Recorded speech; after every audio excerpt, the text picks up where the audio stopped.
Assalamualaikum warahmatullahi wabarakatuh. Kembali lagi bersama saya Arya Bismanugraha. Di video kali ini kita akan membahas mengenai fikih muamalah, fikih munakahat, dan fikih mawaris. Baik, pertama kita akan membahas tentang jual beli. Dimulai dari pengertiannya bahwa jual beli adalah pertukaran barang atau jasa dengan harga yang disepakati secara sukarela. Syarat sahnya, barang halal, jelas jumlahnya, pembayaran tertentu, serta tidak ada unsur haram. Contohnya adalah membeli pakaian dengan tunai atau kredit syariah. Jenis akad. Yang pertama yaitu ada murabahah, jual beli dengan margin keuntungan transparan, umum di perbankan syariah untuk pembiayaan barang. Kemudian yang kedua, mudharabah, kemitraan modal, pemilik dana dan usaha, pengelola, bagi hasil untung atau rugi. Kemudian musyarakah, kerjasama usaha dengan kontribusi modal bersama, bagi hasil sesuai kesepakatan. Kemudian ada salam, bayar di muka, barang diserahkan kemudian hari. Kemudian ijarah, sewa barang atau jasa, bisa dengan opsi beli akhir periode. Kemudian wadi'ah, titipan amanat seperti tabungan syariah. Kemudian qard, pinjaman tanpa bunga, pokok dikembalikan dengan harga yang sama. Kemudian kita masuk ke ijarah dan gadai. Ijarah dan gadai itu merupakan akad muamalah yang penting dalam Islam untuk transaksi sewa-menyewa dan pinjaman dengan jaminan untuk memastikan keadilan tanpa riba. Ijarah berfokus pada manfaat barang atau jasa, sedangkan gadai melibatkan penyimpanan aset sebagai jaminan hutang. Pengertian ijarah. Ijarah adalah akad sewa-menyewa barang atau jasa dengan imbalan tertentu untuk waktu spesifik tanpa memindahkan kepemilikan. Rukunnya itu mencakup pihak akad, objeknya, dan sirah atau ijab kabul. Contohnya sewa mobil syariah di bank. Jenis ijarah yang pertama itu ijarah biasa, hanya sewa, barang dikembalikan setelah masa kontrak habis. Kemudian ijarah muntahiyah bitamlik, yaitu sewa dengan opsi atau wa'ad, beli di akhir periode. Ini umum di pembiayaan syariah. Kemudian ijarah tumma al-ba'i, sewa diikuti penjualan setelah pembayaran selesai. Kemudian kita ke gadai. Gadai adalah akad penyerahan barang milik sebagai jaminan hutang disimpan oleh pemberi pinjaman hingga hutang lunas tanpa biaya tambahan. Syaratnya yaitu barang itu halal, bernilai, diserahkan utuh. Pemberi pinjaman tidak boleh menjualnya tanpa izin. Hukumnya itu sunnah untuk melindungi transaksi. Kemudian masuk kita ke pembahasan baru yaitu fikih munakahat.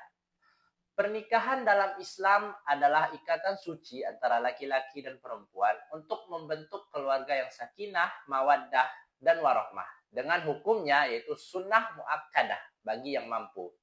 Hukum sahnya bergantung pada rukun dan syarat terpenuhi, sebagaimana dijelaskan dalam Al-Quran surah An-Nisa ayat 21. Masuk kita ke rukun nikah. Menurut jumhur ulama, Syafi'i, Maliki, Hambali, itu ada 5. Yang pertama adalah calon suami dan istri yang memenuhi syarat. Kemudian yang kedua yaitu wali nikah. Kemudian yang ketiga itu adalah 2 saksi laki-laki yang adil. Kemudian yaitu ijab dan kabul. Serta yang ijab kabul ini sebagai rukun pokoknya. Masuk kita ke syarat sah nikah itu sendiri. Kemudian pertama ada calon suami, Islam bukan mahram, tidak punya 4 istri, rela tanpa paksaan. Untuk calon istri, Islam bukan mahram, tidak iddah. Jenis-jenisnya itu mahar, keridhaan, tanpa ada paksaan dari kedua belah pihak, kemudian tidak ada halangan syar'i seperti sepersusuan atau nasab. Hukum dan hikmah dari pernikahan. Nikah wajib jika takut zina, sunnah jika mampu, makruh jika takut, tidak adil, dan haram jika tidak mampu. Tujuannya adalah menjaga keturunan, harta, dan moral. Masuk kita ke pembahasan selanjutnya, yaitu fikih mawaris.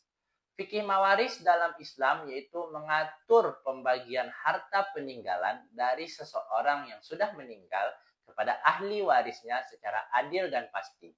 sebagaimana ditetapkan dalam Quran surah An-Nisa ayat 7 dan 11 hingga 12. Ini wajib dilaksanakan setelah pemakaman. Hutang lunas dan wasiat maksimal sepertiga harta terpenuhi. Pengertian dan dasar hukum waris adalah perpindahan hak milik harta mayit kepada ahli waris yang masih hidup berdasarkan hubungan darah, perkawinan, atau wali.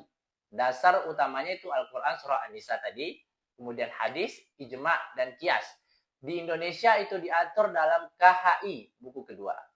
Rukun dan syaratnya itu yang pertama pewaris, ahli waris, hidup saat pewaris wafat, tidak adanya penghalang seperti pembunuh pewaris. Kemudian harta warisan. Harta itu halal setelah dikurangi hutang, biaya pemakaman, wasiat. Masuk kita ke syarat sahnya. Ahli waris berstatus asobah atau zawil furud. Kemudian kita masuk ke macam ahli waris. Yang pertama zawil furud, bagian tetap seperti anak perempuan tunggal 1/2, istri 1/8 jika ada anak. Asobah, ambil sisa prioritas laki-laki 2:1, perempuan, ayah, anak laki-laki, saudara laki-laki.